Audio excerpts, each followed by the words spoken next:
In der Ausstellung behandeln wir alles vom Aufbruch bis hin zur Ankunft.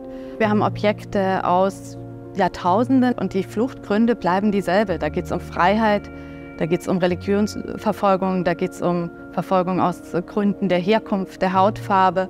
Und es geht immer darum, einen Ort zu finden, an dem man sicher ist. Flucht heißt, man hat keinen Ausweg mehr, da geht es ums pure Überleben. Und das ist unabhängig von der Zeit, in der wir uns befinden. Das ist unabhängig davon, wer man ist, woher man kommt. Ankunft ist ja so harmlos. Man denkt, man überschreitet eine Schwelle. Wir haben in der Ausstellung tatsächlich eine Tür, durch die man geht. Und dann ist man da. Aber dann geht es ja eigentlich erst los. Man ist ja immer noch dieselbe Person. Man muss eine neue Umgebung kennenlernen, Menschen kennenlernen, einen Beruf finden, eine Unterkunft finden. Man muss unter Umständen eine Sprache lernen. Das heißt, das sind Jahre oder gar Generationen, die ins Land gehen, bis man dann sagen kann, das ist jetzt das Zuhause, hier bin ich daheim, ich weiß, wie ich mich verhalte und ich bin umgeben von Menschen, die mich unterstützen. Ilse Aichinger ist eine der berühmtesten Nachkriegsschriftstellerinnen deutscher Sprache, eine Österreicherin. Was viele nicht wissen, ist, dass sie eine eineigige Zwillingsschwester hatte, Helga. Und Helga und Ilse haben praktisch ihre ganzen Jugendjahre, sie wurden 1921 geboren, gemeinsam verbracht, absolut unzertrennlich. Sie waren das, was man als Halbjüdinnen bezeichnet hat in der Zeit. Also die Mutter war Jüdin, der Vater ein Deutscher. Und dadurch waren sie selber gefährdet nach dem Anschluss von Österreich an das Deutsche Reich. Zum anderen konnten sie aber als minderjährige Kinder auch ihre Mutter beschützen. Und man hat sich dann entschieden und konnte sich auch nur leisten, dass man eine der beiden Zwillingsdamen, dann schon Teenager, nach London schickt und die andere musste bei der Mutter bleiben. Am 4. Juli 1939 macht sich Helga Micky mit einem großen Schild und einem kleinen Täschchen auf den Weg und kommt de facto danach nur noch zu Besuch zurück. Der erste Brief wird schon geschrieben auf dem Weg aus Köln. Da wird beschrieben, wie man sich wieder aufmacht, wie eine Pause entsteht, wie man in London ankommt. Und dann wird sofort beschrieben, wer einen begrüßt. Die Tante war das, Clara Kremer, die war immer schon sehr England-affin, Auntie Claire.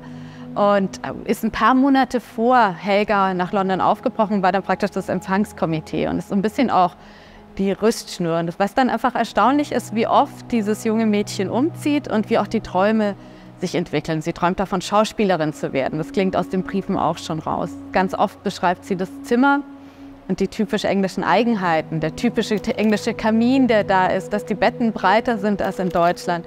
Und das Verwunderlichste ist tatsächlich die Begegnung mit Walter Singer, ihrem zukünftigen Mann. Das wird einmal so so erwähnt.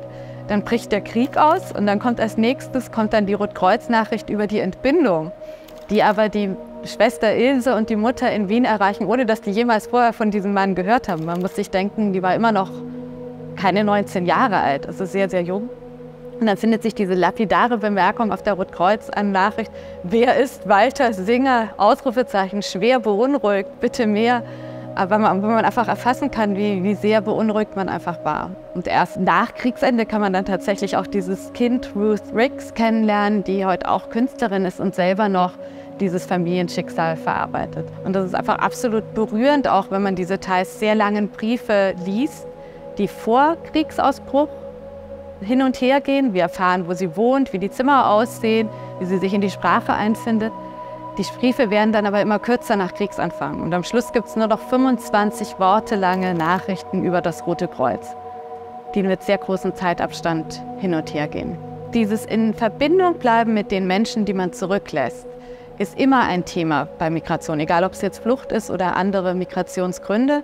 Und das war um 1500 genauso wie heute. Natürlich haben sich die Kanäle etwas geändert. Es ist ja nicht umsonst, dass man eben weiß, dass das Handy das wichtigste Utensil ist, was Menschen auch heute auf die Flucht mitnehmen. Also zum einen ist es natürlich so spannend, dass man sagen kann, das ist eine Geschichte, die könnte uns allen passieren. Das ist dieses willkürlich herausgehobene Merkmal der Religion, das jetzt zu diesen unglaublichen Abenteuer und zu diesen Herausforderungen geführt hat, dass man auf die Flucht gehen muss, alles zurücklässt. Und wir haben ganz bewusst auch diese Geschichten in dieser Altersgruppe gewählt, weil man eben sagen kann, das haben wir alle schon auch miterlebt, diese Zeit der Orientierung als Teenager. Und das dann noch mit dieser zusätzlichen Herausforderung in einem neuen Land zurechtzukommen, das ist, finde ich, einfach unglaublich bewegend und berührend. Und da kann man sich sofort auch einfühlen.